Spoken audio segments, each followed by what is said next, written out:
Well, thank you. Thank you all for being here this morning. I'm actually very excited about sharing this book with you. And has anybody else read this? Yes, okay, great. So I don't know if you've got the same feeling. It's been out a couple of years, right? Breath, The New Science of a Lost Art by James Nestor. And James Nestor is an author and journalist. He's written for Scientific American, Outside Magazine, the BBC, the New York Times, the Atlantic, National Public Radio, the San Francisco Chronicle, and Surfer's Journal, among others. So you may have come across his other work as well. The book was released, as Beverly said, in May of 2020, and it spent 18 weeks on the New York Times bestseller list. It was awarded the prize for Best General Nonfiction Book of 2020 by the American Society of Journalists and Authors, and was a finalist for the Royal Society Best Science Book of 2020. It has been translated into more than 35 languages, and more than 2 million copies of Breath have been sold worldwide. So I have a little, is it working? Oh, do you want me to do this right now? Oh, sure. It keeps me on track.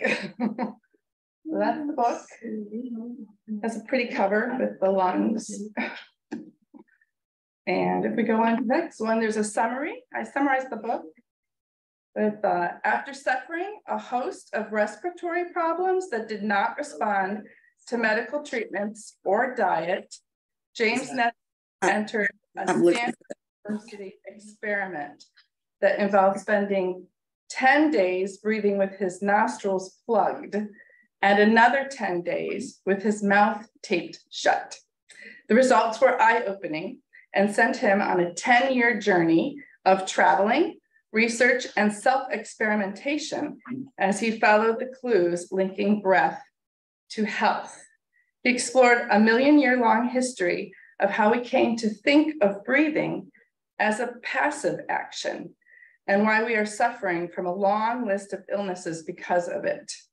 Nestor concluded that proper breathing is a missing pillar of health, as important to preventative health maintenance as what we eat or how much we exercise.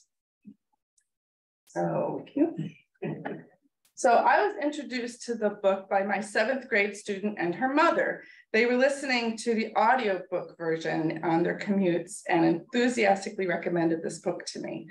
As a voice teacher and singer, breathing is my job. A fast read packed with information and exercises, Breath is a must-have reference book in my library. Nestor takes 10 years of research material and presents it in an entertaining, clear manner and wraps up with a summary, simplifying the main takeaways from the book. I really enjoyed this book and I continue to explore the many ideas and exercises in its handy appendix. I am also a psoriatic arthritis patient, a member of CTK, and a Community of Hope lay chaplain. I found relevant material for all of these areas of my life in the pages of Breath. So the book is divided into 3 parts. In part 1, the experiment, Nestor chronicles his experience with 10 days of forced mouth breathing. The 10 days of nose breathing are described in part 2 of the book, The Lost Art and Science of Breathing. And part 3, breathing, begins with a warning that the techniques described are not accessible for everyone. They can take a long time to master. Concerted effort is required, and they can be very uncomfortable. We start with the epilogue, the last gasp. It's a great place to begin because the author summarizes each of the chapters to reinforce his key findings and conclusions. Nestor writes that the benefits of breathing are vast, at times unfathomable, but they are also limited. Breathing, like any therapy or medication, can't do everything. Dozens of doctors told him that modern medicine is efficient at dealing with emergencies, not preventing and treating more mild chronic problems. It seeks a cure.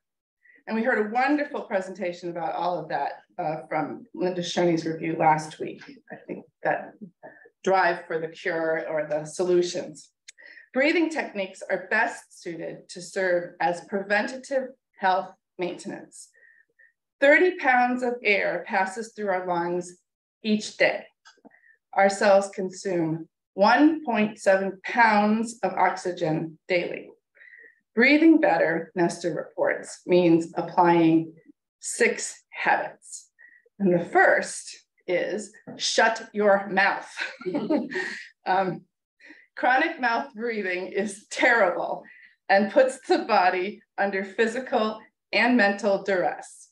Consequences may include sinus infections, snoring, and sleep apnea, along with hypertension and metabolic and cognitive problems, periodontal disease, and bad breath. As Nestor's extensive research proved, this is not a new discovery. Around 1500 before the Common Era, the Ebers Papyrus, one of the oldest medical texts ever discovered, offered a description of how nostrils, not the mouth, were supposed to feed air to the heart and lungs. He quotes Genesis chapter 2, verse 7. The Lord God formed man from the dust of the ground and breathed into his nostrils the breath of life, and man became a living soul. I found a Chinese Taoist text from the 8th century noted that the nose was the heavenly door, and the breath must be taken in through it. Never do otherwise, the text warned, for breath would be in danger and illness would set in. I especially appreciated Nestor's recounting of George Catlin's life and work. I was familiar with his paintings and found his story fascinating. A lawyer turned portrait painter, Catlin left Philadelphia's high society in 1830 to eventually create the only complete record ever made of the Plains Indians at the height of their culture, followed in the 1850s by research among the indigenous cultures of the Andes, Argentina, and Brazil. He published The Breath of Life in 1862, documenting the wonders of nasal breathing and the hazards of mouth breathing. He had 3 points. The tribes attributed their vigorous health to a medicine that Catlin called the great secret of life. And the secret was breathing. Tribal children were trained to breathe through their noses all day, every day, beginning at birth. Adults even smiled with closed lips, as you'll see in the paintings, fearing noxious air might enter. Vicki, I have a question. Yes. Does he talk, is it about breathing in and out? Yes. Or, okay, and it's, because a lot of times we're taught to breathe in through our nostrils and exhale through our mouth. Yes. You're saying that's not good. In general, okay. Breathe through your nose. In and out. Yes. Okay. As a singer, there's air coming out. But the idea is when we're at rest, in through your nose and out through your nose. Okay. As a boy, Catlin snored and suffered from respiratory problems that had become quite severe when he was in his 30s and began his work in the West. He became a practitioner of nasal breathing and lived to the age of 76, crediting his longevity to the great secret of life, to always breathe through the nose. And his motto was, shut your mouth. That was from him. So next slide.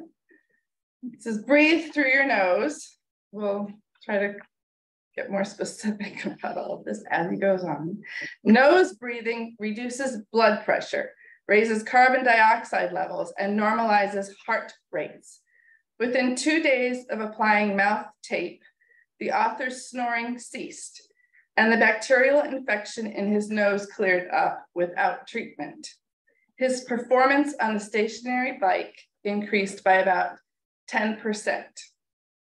So based on that, I am now adamant with my students that they breathe through their nose. There's a lot of other benefits just in the structure that happens for them as they prepare to sing with the nose breath. And so it shortens a lot of other teaching issues very quickly. And since my husband occasionally complained of my snoring, I followed Nestor's instructions and put a postage-sized piece of surgical tape at the center of my lips, turned on my Snore Lab app, and went to sleep. The first night, my score was in the acceptably low range. The second night, my peak times were recordings of my dog barking and my husband snoring. Touche. Yes. And I know that I am not the only person here at CTK who has done this. So there's a, yeah. What is the app? You can get a Snore Lab app. It's right on Snore Lab, and it'll just record your sleep through the night, and then you can see how you do. It's very interesting. Does it have analytics with it? Does it count things, or you just have to look at the trace or whatever? It summarizes the events. Oh, okay. Yeah, so you can see your peak times and all of that. So yes, I haven't used it for a while. Yes. You have to do it every night because you don't teach yourself enough to get all the clothes at night. I do it every night now, and I do it for other reasons. One is I get a great night's sleep. He has a whole section about why animals can sleep through the night and not have to go out. If you're breathing through your nose, all these chemical changes happen in your body, and it affects the pituitary gland, and so you don't have to go to the bathroom in the middle of the night, and you don't wake up thirsty. So it just allows me to go for a long stretch without interruption, and that helps everything. Helps everything. Yeah. So going on. 5, 8. Exhale. Oh, the light goes off completely. Oh, so I mean, we can try it, but let's see. Let's see. Is that better? Yeah, the white letters on. Yeah. Oh, yeah. Sorry, I didn't think about that. Just so long. They were so pretty. Yeah, they should be able to. Yeah. So exhale. Full exhalations need to be practiced.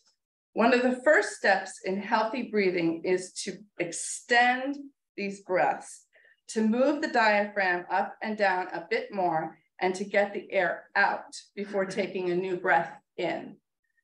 So this is one of the fundamental techniques in the vocal studio, which is why this chapter was one of my favorites. The work of, and I apologize for saying the names wrong, but Catherine Scroat, she was fascinating. She highlighted the importance of posture and stretching to achieve these goals. In the early 1900s, Scroat lived in Dresden and was diagnosed with scoliosis. Instead of withering away in bed, she practiced what she called orthopedic breathing from age 16 to 21 and breathed her spine straight again.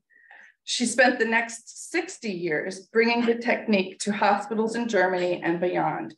She continued to expand her lungs and improve her own breathing until her death, 3 days before her 91st birthday.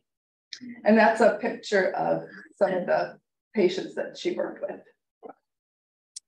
But it was actually the work of choral conductor Carl Stroh that really intrigued me. He was called Dr. Breath. Carl Stroh began his work in the 1940s. He directed the choirs at Westminster Choir College in New Jersey, conducted church choirs in North Carolina. He had a Lutheran children's choir too in the 50s, and then moved to New York City to retrain singers at the Metropolitan Opera. The East Orange Veterans Affairs Hospital in New Jersey recruited him to work with emphysema patients in 1958. Stowe did not discover a way to reverse emphysema. That damage is permanent. He discovered a method to train patients to access the rest of the lungs, areas that were still functioning, and engage them on a larger level. He ended up working at 6 of the largest VA hospitals on the East Coast, treating patients suffering not only from emphysema, but other diseases such as asthma, bronchitis, and pneumonia. There's actually a clip of one of his patients you can find it on YouTube, before and after recording he made of the gentleman. Well, he was in the process of treatment. In 1968, the Yale track and field team hired Carl Stowe to train a group of students. After only a few sessions, the runners reported feeling better, more relaxed, and breathing better. They recovered between races in half the time, broke personal best records, and edged toward world records. Stowe moved to South Lake Tahoe to train the runners preparing for the 1968 Summer Olympics in Mexico City. Lee Evans won 2 gold medals. The team won a total of 12 Olympic medals, mostly gold, and set 5 world records. But Stowe's work was unique to his practice, too unique to be carried on after his death. Can I ask a quick question? Yes. I'm sorry, so maybe the book, you covered this in the book, but you're giving all these examples. Yes. Does the book at all talk about the establishment perception of these people at their time? Were they viewed, for example, as quacks, ridiculed, or were they ignored? Or I'm just curious what perception was. Each, when he talks about in the book, he goes into more detail on their journey, but all of them established practices that eventually, like the Catherine Scroat's work, was recognized by the German medical community and uplifted. So generally, they became, even if maybe they weren't mainstream or recognized early, eventually all of these or most of them became recognized. Right, and like Carl Stowe's work, the VA hospitals just kept asking him to expand the program. The interesting thing, none of that is used today, and he talks about that. And a lot of, I get that because I think he was not the kind of person, there's a lineage to voice teaching. For instance, we talk about who our teacher was and all that kind of thing, because it's a very mentored situation. And in Carl Stowe's place, he was fascinated by the role of breath and singing, as are many voice teachers, but they tend to work within their own universities and their own communities, and they create disciples like, myself with my teacher. Yeah. And and because so much of our work, like I'm part of I joined the Voice Foundation here in Houston, and it's very interesting.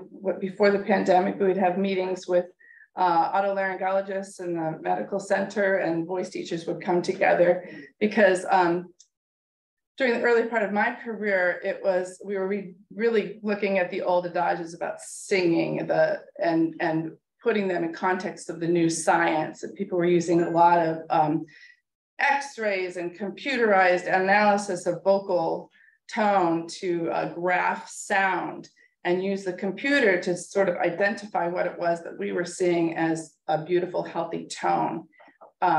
But I still find that it's been interesting to me to see that, but because I work with people one-on-one and every voice is unique, it's my ear that tells me how that sound is progressing, whether it's moving towards a state of health and freedom, or whether what we're doing is building tension and ill health into the instrument. And I think that that's the way a lot of teachers do it. And I think that's what was difficult to replicate in Carl Stowe's work, because he used his ears as well as his eyes to work with these people. And he was extremely, I joke with my students sometimes, I'm like, well, I can just come over and punch you in the stomach if you need me to do that. I would never do that, but the point is, it's a very physical act sometimes when they're trying to break a habit.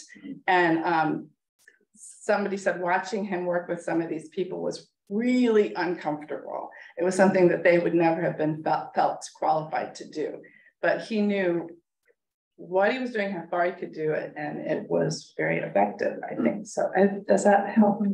Yeah. Yeah, and respected in his time. It just wasn't something,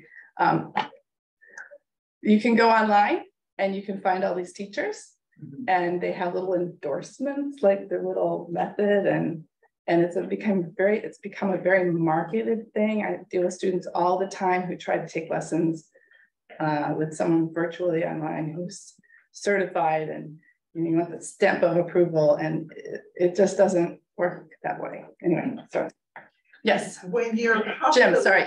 Oh, Jim, sorry. In the brass instrument world, Arnold Jacobs is the Mount Everest of breathing and physicality. Yes. Is his name come across that board? No, but he's the tuba player in the Chicago Symphony Group. No, but when I was in Honolulu singing, I would spend a lot of time with the brass section talking about his work and reading about it and trying things out. Yes, it was fun. When you're hospitalized, usually one of your therapists is a breathing therapist. What kind of training have most of them had, being so near the medical center? I'd be interested in that. Yeah, I think that's a good question, because pulmonology and they're looking for partners. So, and we'll talk later, meditation and all of that is very connected to this. So you find people who have used the knowledge in different ways for different purposes of healing. Yeah, absolutely. So I don't know if that helps. All right. So I was gonna tell in my studio, I've been talking about that. I see and hear the benefits of diaphragmatic breathing. I remind my students that, like a figure skater, a singer is an athlete and an artist. I've had new students cut this was back when I was Brigham Young, I would assign them after their first lesson at the university to apply the breathing to their physical activity, their sports. And so one of my students, she cut her 16-minute mile times in half. And another young man from England greatly increased his distance and endurance after just one lesson, and said, I might never have seen him again. He started running and running and running. So, oh, great. Students recovering from surgeries or COVID feel encouraged with even modest improvement in breath management. And whether they are speaking or singing, I hear the improvement in the quality of their tone and in the increased length of their phrases. Carl Stowe's incredible example encourages me in my work. So, and we go on to chewing. This is yet another aspect he talks about. Because they chewed a lot, almost all humans before 300 years ago shared these traits: huge sinus cavities, strong jaws, and straight teeth. Unlike other bones in our bodies, the bones in our face don't stop growing in our 20s, but can expand and remodel into our 70s or older. We can influence the size and shape of our mouths and improve our ability to breathe at virtually any age. Our diets should consist of rougher, rawer, and heartier foods requiring 1 or 2 hours a day of hard chewing. And when we are not chewing, our lips should be together with the teeth slightly touching and the tongue on the roof of the mouth. Any gum chewing can strengthen the jaw and stimulate cell growth, but harder textured varieties offer a vigorous workout. I selected this one from his book, and my husband tried one the other day, and I said, how did you like it? He goes, well, it was definitely a workout, And then how about the taste? He goes, it was awful. I don't think it's awful. It's the least awful of the awful ones out there, but it definitely gives you a workout. And it was easy. The funny thing was, I think, because this book was such a hit, all this stuff is so easy to get. Now I just went on Amazon and they have Turkish chewing gum. So, yeah. Going on. So his next advice is breathe more on occasion. Overbreathing is damaging to the lungs, to the cellular level. Today, most of us breathe more than we should without realizing it.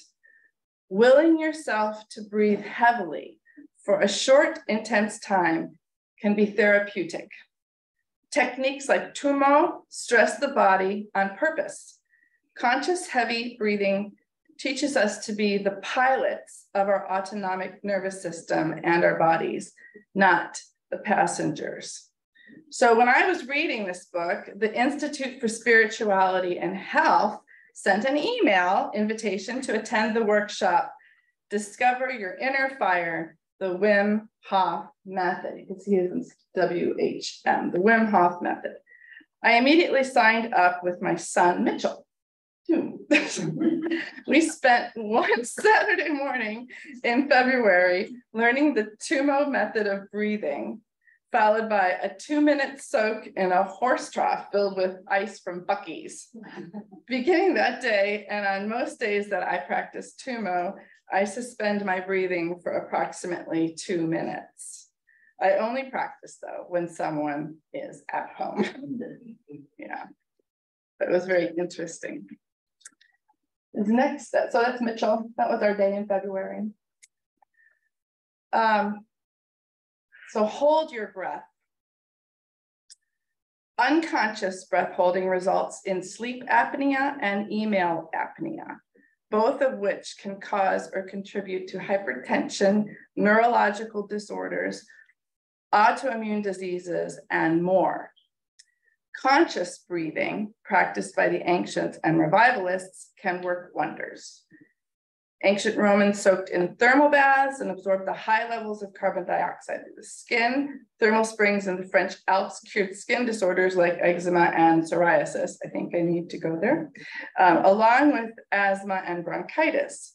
In the USA during the early 1900s until the 1950s, a mixture of 5% carbon dioxide and oxygen successfully treated strokes, pneumonia, asthma, and asphyxia in newborns.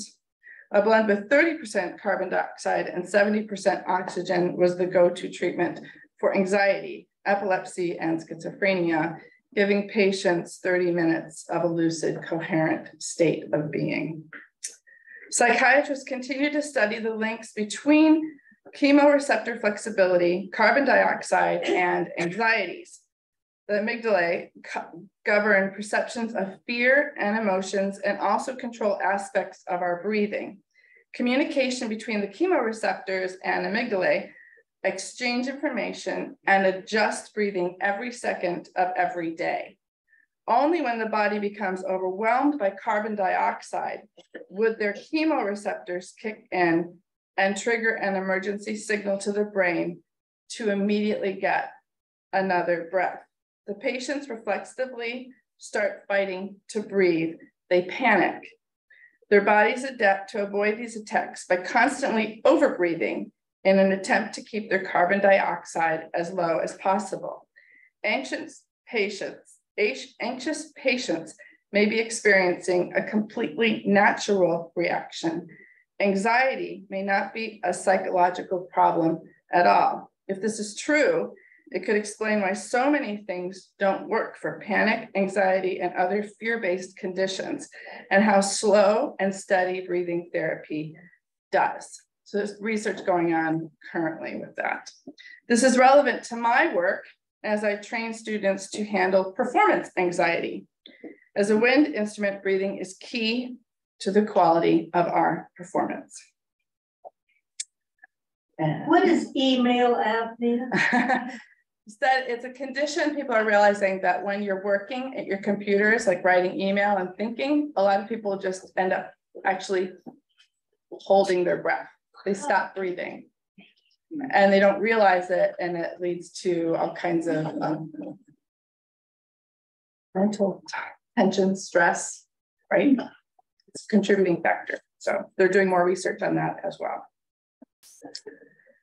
So how we breathe matters.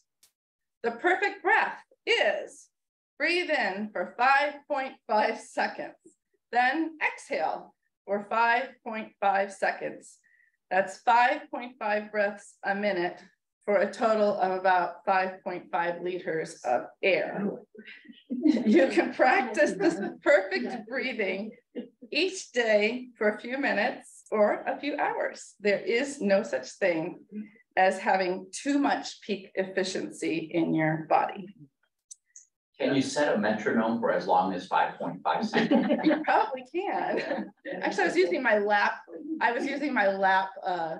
Setting on my timer with my phone. That answers one question. Now, clearly God created us using the metric system. There you go. Yeah, so the last word on slow breathing, it goes by another name, and that is prayer. So Hindu, Japanese, African, Hawaiian, Native American, Buddhist, Taoist, Christian, these cultures and religions all develop the same prayer techniques, requiring the same breathing patterns. There is a saying often quoted by choir members: those who sing pray twice. Since reading this book, I have watched our congregation as we sing our hymns heartily together or pray and listen to the word. Many of us are employing these breathing techniques, probably without giving them much, if any, thought. We regularly extend our exhalation to 5.5 seconds or longer if the musical phrase requires it. And that is a screenshot of timed phrases from a hymn we sang on one of our live streamed services. At time, there's some that go, the 9 seconds, and it's a big moment. So it's cool, kind of fun to do that. Those of us who are part of the community of hope read these words in our 1,500-year-old rule of Benedict. All are to follow the teaching of the rule, and no one shall rashly deviate from it. As Sister Joan Chittister writes, no matter how far a group goes in its attempts to be relevant to the modern world, it keeps one foot in an ancient one at all times. It is to these enduring principles that every age looks. Our liturgy and our hymns are always incorporating new language and new musical ideas, but I believe this hidden ancient knowledge explains why the liturgical service is so important to us, and why our young member, Peter Bryant, has spoken so eloquently about his appreciation of our musical life together. Our worship practices are relevant because they continue to honor ancient traditions while evolving to meet the opportunities and technologies of our modern world. And I had some thoughts I wanted to share that leapt into my other thinking, and I'd like to do that and then open it up to questions. Through with this though. Yes. So while reading Nestor's book, I often contemplated why Christ the King is a healing place as I navigated my 3rd year of addressing my incurable chronic illness. Nestor's book helped me internalize what it means to be healed. And I went looking online for definitions of the two, and I really like the wording I found on dermatologist Jeff Donovan's blog. Curing is defined as the removal of the disease state and the return of the patient to a more normal state of physiology. Healing is the return towards a state of wholeness, whereby the medical condition is no longer able to deliver an ongoing impact in emotional, social, and spiritual dimensions without the patient's full permission. It is with forgiveness, acceptance, and compassion towards ourselves that we allow ourselves a chance to heal and get back on track to the constantly evolving person we want to become. With my own version of an autoimmune disease, I appreciate the regularity of the healing blessing in our services, being a part of the all y'all of confession and prayer, and the corporate singing of hymns, some of which have been sung for over 2 millennia. I find this ancient tradition of breathing together very healing. And so I had 2 exercises I wanted to point out that are in the appendix. There's a whole bunch of them in the back, but 2 that I thought were fun was interesting, was the alternate nostril breathing, which is a yoga technique. How many have done that one? Yeah, you place one thumb over and then you put your ring finger's gonna go over the other nostril. And you breathe through the open nostril. You suspend at the top, hold it for a little bit, and then you plug that nostril and breathe out the other side. And then you breathe in that nostril. You hold it, what side? You have to breathe out first. Oh, I didn't say it fast. I didn't say it loud enough. Yes, you breathe in, you close one. And then you breathe out the opposite. And then you breathe out the opposite. Back in, yeah. Then you breathe. And then in through that one again. Breathe in through the one you breathe out, and then you breathe out the other one. Does that make sense? So you're in, suspend, change, release. Breathe in through that one. After you suspend it both inhale and exhale. What I thought was interesting is it's like right brain, left brain. There are times in the day when I try to do this and I really cannot get any air in through one nostril or the other. If I'm doing some kind of intellectual work, it might be impossible to breathe through one side. And if I'm really relaxed, it's exactly the opposite. So it's a way of centering. So I tried it last week when I left church and it was completely balanced. And I thought, oh, this is a good place to be. I thought it was kind of interesting. And the other thing, my mother used to do this all the time and drive us crazy, but humming is an ideal exercise, and hum throughout your day. It's a great exercise. It changes nitric oxide. And then it's been in the news, which is the last point I wanted to make. Bridget pointed this out last week to me, that children in New York City were being instructed in this intentional meditative breathing because of the smoke that's was causing very dangerous conditions in the city from the Canadian wildfires. And we're going to hear more about that with climate change. Certainly, it's one of the biggest. There's an article later about that climate change is one of the greatest detriment to childhood health that we're going to be facing because of these conditions of the air quality.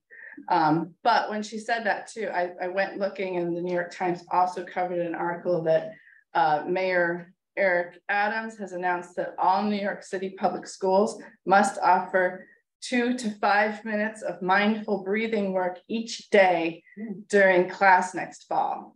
And he stated not just the health issues, but the mental concentration. It's shown to impact some people with ADHD and release. So I think he was getting a lot of pushback, but I thought he's read this book too. So, and then I thought it was also fun if you get Texas Impact in your box. It starts with B. Moorhead instructed us to breathe in the messages of sacred texts and then breathe out as we impact the world around us. So I thought that was very timely for this week. That's fine. The questions. Lucky. I heard an interview. I haven't read the book yet. I was intrigued enough to look for the tape. Yeah. For the mouth. Yes. He talked about in the interview something that I felt like kind of was it helpful to me in approaching the subject intellectually, at least, or kind of thinking about it. Mm-hmm. That you haven't mentioned in any real detail yet, but I was wondering if you could speak a little more about it. The way that like our physiology as humans have changed, and that we have more teeth, and we have all these issues that are creating the problems that like it's less natural for us to breathe the right way now than it used to be, just because of the structure of our breathing apparatus as humans. Is that something you spend much time on? Or? Yes, he goes into that in detail in the beginning of the book. In fact, he has a very, very difficult description of a person, how they appear and look. And then he identifies that it is himself he is writing about before he begins these experiments, these 10-year experiments. But it's a really interesting chapter just about our progression to being a mammal and then an oxygen breathing mammal, how that happens. And then as we go through that process, that the brain grows. And as the brain grows, it kept pushing the nose forward and making less room for the cavities until so as our brain keeps increasing in size, it actually makes our breathing more difficult. And then language, which I think is always interesting. They found a flute in a cave, and one of the early times, and I've always said that we look the way we do because we sing. But his point was it's because we speak at all. That our position of the larynx is very different than most mammals. If you think about your cat, you get a different sound, you know. But we've developed a larynx that in that instrument, you know, all of that is the trachea and the esophagus and everything is all connected in the back of the pharynx. And that pharyngeal space is what, as a teacher of singing, I'm most interested in, because that's where we really color our voices. And it allows for the extensive range of language that we've developed. If you think about not just English, but Swedes have 7 O's. And so all of this is because of the positioning of the larynx. And so language has also impacted how the breathing, our whole structure of breathing is so different from other mammals. Makes it easier to choke too. Yes, it makes it a lot easier to choke. And and as that has happened, it's caused crowding, which is why teeth have lost that position, as also, especially because our diets changed. I have a cookbook from the 30s and 40s, I think, that it'll talk about feeding children and how you should give them any whole grains because they can't digest it, only white bread. And I don't know if we had Wonder Bread and Velveeta cheese, and you know, and all our stuff is very soft. It's not designed for chewing, and that really impacts the jaw and the shape of the muscles in the face. So he goes into a lot of that. Yes. One thing I noticed, they use a lot of jumping techniques for developmentally delayed children and things like that. I know my children grew up with trampolines, jumping horses, and swimming. Swimming. But because it forces all this oxygen into your brain. Well, I have to say, if a young student comes in or older and they're a swimmer, it's immediately, my job is so much easier. They're always my first singers to hook up on the breath. You know, they do the hypoxic training in the pool. And so they get it so much more quickly. I know that there's an awful lot of contemporary singers that could use voice training. I noticed that so many, especially women, Kelly Clarkson, a whole bunch of others, you hear them in their songs. I'm like, thank you. She's a model for so many people. And my first rule is silent breathing always. You listen to contemporary singers and yeah. you hear, it's terrible. Terrible. Yeah. I saw Daphne and Chloe and went backstage to see the flautist, And she looked like she had been through a marathon, like she's purple. Does that happen to flute players? They have a, you know, I've never modeled flutes for breath. With brass players, yes. I think because the brass players really use Brass. they send that air through, and flute players have that embouchure is a real tension based. And I found teaching flute players to be sometimes difficult because there's so much tension around the muscles of the lips. Oh, okay. But the brass players have that. Or the, We take big gulps. We take big gulps of air. yes. And they really fill up, so it's fun to work with brass players. Regarding facial development and muscles and so forth, does the book talk at all about, I don't know what the right word is, but it's TMJ. It's when the muscle. He never mentions TMJ, right? That yeah. Right. He, you know, he might with the dental, but that's yeah. Okay. Just curious. Yeah, that he does bring up mouth guards and because you can do that and then tape your mouth shut and you've got everything separated and yeah. Just referring back to that picture of your son in the yes. What was the purpose of that ice treatment? I've heard. You know, that's a really good. I didn't go. Does it slow your breathing or? It was to shock your autonomic system essentially. So we spent the morning doing tumo breathing, which is have some of you done that tumo breathing? Tumo breathing is Wim Hof, who's a guru for breathing. He's gone to the top of Kilimanjaro and down in less than 48 hours. Oh, in shorts. Anyway, his point is that you can breathe like the free divers. You can train yourself to control your autonomic system. And so but Tumo is a much older system. It's one of the breathing techniques that he uses in his workshops. And you do a wave breath. So you lie down on the floor and then you breathe starting in the stomach, right, or the lower abdomen. And then you allow it to fill the rib cage up to the chest, and then you exhale in the reverse wave, and then you fill again. And you do it pretty fast, 30 times. So you're basically creating you're getting more carbon dioxide into your system, and you do it 30 times, and then you take a break, and then you do it immediately another round. And you usually do 3 patterns in a row. And at the end of it, then you just suspend the breathing. And like I said, I think the first time Mitchell and I were doing it, our group, all of us went 2 minutes without taking a breath, because you exhale and then you just lay there. And it changed you feel your body temperature changing, and you just are aware of how the absence of breathing is affecting your heart rate slows down.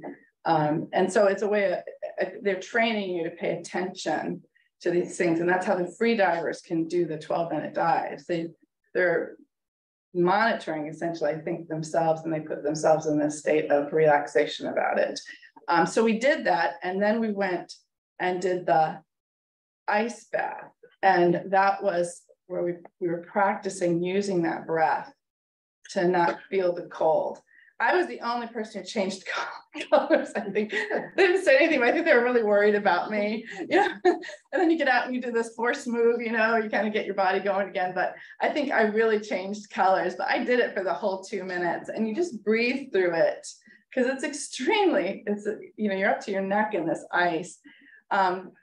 My partner, she was there because she had been in an accident involving cold water at one point, and she wanted to overcome that fear, and she did it, and she stayed in the whole time, and then we all applauded. So everybody was there for different purposes, things that they were trying to face that they felt were keeping them from living a full life. Yes. What does he say about mouth guards? He said, he talks about the mouth guard as a when you sleep, I mean. Yes. I would. Again, you know, it's that sense of not grinding your teeth and relaxing the jaw and creating space, but he does it in connection with taping the mouth shut.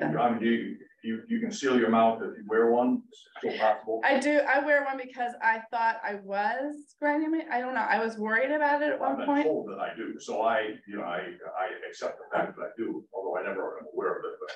Yeah, you know, I can't remember. I think when I was starting to get sick, I was noticing changes, and so I thought maybe that was part of the problem. So I had a mouth guard, so I wear it all the time. I don't know if it actually is something I need, but I wear it. So I put it in, and then I take my mouth shut with my little. Keep using. I have ground some of my teeth down to where they have got like chips and stuff on them now. Oh yeah, well, it helps me keep my jaw relaxed, and that's a big thing for singers anyway. So relax. Yes. Yeah. But you're all doing a great job with the singing and the prayer. I looked around because I was like, sometimes the choir I watch and they breathe through their mouth, and I'm like, they should be breathing through their nose, but I don't say anything. But I've noticed when I was watching the congregation singing, most people seem to actually take a relaxed breath, and certainly when we're doing prayers, people are nobody's sitting with, I haven't noticed people sitting with their jaws hanging open, you know, which is a lovely thing. Thank you. I can see most of you. No. I noticed the experience that I learned about after my heart surgery in recovery. Every time the nurses would come in, my little oxygen sensor was one of they put on your finger. And I just thought I was just lazy about breathing. But I was amazed once they had you take a few breaths, how quick the oxygen came back to the tip of your fingers, just a few seconds. So it does go to your whole physiology. Is affected by how you breathe. Absolutely. I said on the radio, he said what 5 minutes of that 5.5 second breathing before you take your blood pressure will lower it significantly. Yeah. Yes, really. I'm a swimmer, and so I breathe every fourth, so I breathe deep and everything. And I thought, well, I'm training myself to take deeper breaths all the time, and yet when I go about my daily life and unconscious about my breathing, it seems to be we breathe shallowly. Yeah. Do you ever train your lungs to take longer breaths? Well, my husband was a very serious swimmer, and so when I got married, I was a terrible swimmer. I thought it was pretty good until, he was a junior Olympian. I was like, okay, so he trained me to swim, and we ended up in Hawaii, and our outdoor pool near our house was Olympic size. So I started doing my laps, and I would get halfway down that pool and sort of panic. And just to finish one lap was like a big deal, and I have to recover. And I realized I was getting a good breath, and this would really help my singing, because I would practice my breathing in the pool then. It wasn't how much I was taking, it was how much I was using. And so it was the blowing out side of it. So I was trying to really swim until I was empty and then refill. And that really helped my musical life. So now the email apnea thing that he's talking about, I think it's that same thing where we're told to look away from the computer screen for our eye health regularly, and just get something further look further away from the screen and to protect your eyesight. They're saying the same thing about breathing. You just have to take a beat during your day and consciously breathe, because we will go back to very passive, shallow. Yeah, because just sitting here, it's very passive, shallow breathing, and I was just wondering, can you ever change that, or is that? Yeah, I think you can, but it's noticing that it's a habit, like what you eat is a habit, and how much you exercise is a habit, and it's not always easy to embrace a healthy habit, because we have developed, I think, a lifestyle, particularly here in the United States, that's very comfort oriented. We don't, you know, if you think about this 300 years ago, I have to consciously look for exercise that's really physically demanding. I don't have to do it. And you know, even my class is fun. I can get a good workout, but it's not like when I go out and work in the garden and I get the pickaxe out and I think of my grandfather working in a field, right? It's a different kind of physical activity. So I think we've just become so passive and nobody's drawing it to our attention. I find that I practice a lot of the breathing like I do posture when I'm at church. You know, pews are not very comfortable. It's a great place to practice sitting up straight, not leaning on the back of the chair. First time I did it, I was like working on Alexander technique, which is often uses Carl Stowe's work, apparently. Some of the teachers employ that with Alexander technique, which is posture technique, which was back in the brass player days. I decided to practice it. Our church, it had hard wooden pews, and first day it was like 10 minutes. First Sunday, I was like 10 minutes, I was tired. So I'd relax and I'd sit back up, relax, sit back up. And pretty soon I could do it the whole day. So by the time we moved here, I got stools for the kitchen table instead of chairs with backs so that my family would never be comfortable again. Yeah,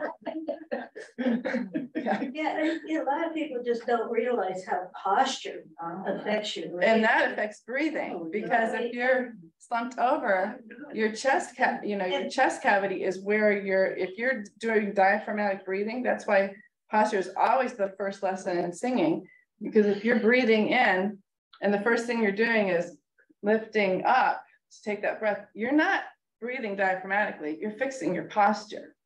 After you're up, that's when you can feel the diaphragm doing its work. And it's not very satisfying, because if it's working well, it's a lot less motion than doing this. You know, it feels like you're not working hard enough, but the results are wonderful. Many years ago, I had a friend that was a physical therapist, and I was sitting, and my posture was okay, but I had my head forward. Beverly, she says, you know, do you realize, you know, and so I walked around like this for weeks, you know, but so, I mean, even if your posture's. One last question online is, what kind of tape do you use to hide your posture? They have a whole, people are wanting to profit off of this too. So you can get fancy, you can go get fancy lip tape. You can look online, Amazon sells all kinds of stuff. But my father-in-law, George, was a head and neck surgeon and ear, nose, and throat specialist. And when he passed away, I inherited a bunch of his surgical tape. And so I tear off a postage size stamp every day. And I thank George for my little breathing tool. Yes. So we do need to. So the question, I think back to one of your first slides, the email apnea, all that kind of stuff. Anywhere I am, when I notice that my first conscious step is to consciously close my mouth, to force myself to breathe through my nose, and that's how I first access like this shift in how I'm feeling or what have you. Because have you noticed a change? Oh, huge, yeah. In fact, I started wearing my mouth guard a lot during the day because I noticed I was grinding my teeth during the day too. But also, it gives you something tactile to close your mouth against, and so you feel your mouth and your tongue while touching it. And it just kind of forces you to, it gives you that trigger to help yourself kind of relax and breathe through your nose and stuff. So I've noticed that just the whole shut your mouth thing is actually very helpful. I've noticed that too. It's challenging for me. But well worth it. Yeah. Well worth it. Well, I think that's really good advice for all of us this week. But you can smile with your mouth closed, so remember. I think you've got lots of practical takeaways. And we will be examining posture today during worship. We will be scanning the congregation to see if everyone's sitting and if you're breathing and singing. And one good thing on posture that I've learned, number normally, I mean, I had, put your thumbs are in, you want your thumbs to point forward. When you're standing, your thumbs should point forward, so you tend to roll your shoulder just a tiny bit. And your ears over your shoulder. We should have a bigger class on this. I think it's so interesting because each of it, like Lucky's has been exploring all this. I certainly have. Beverly's read the book, and I know other people have taped their mouths shut. And I think the thing is, like, I think of Carl Stowe's work again. The interesting thing is we all have our unique issues. We all have different posture issues. We all have different sound quality issues in our voices.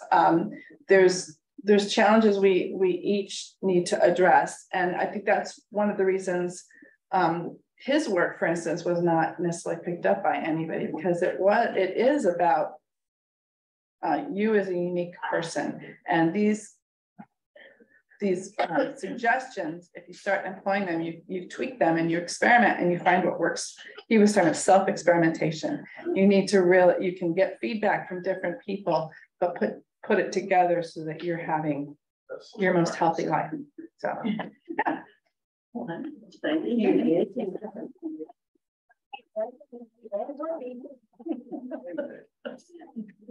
Thank you for coming. But I see maybe a Saturday morning workshop, don't you? Oh, absolutely. That in our future.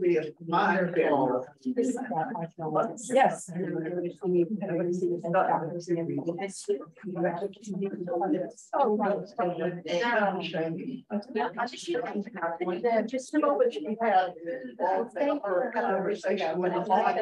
Well, that's the only. Yesterday, but I can dig it out. About Kristen.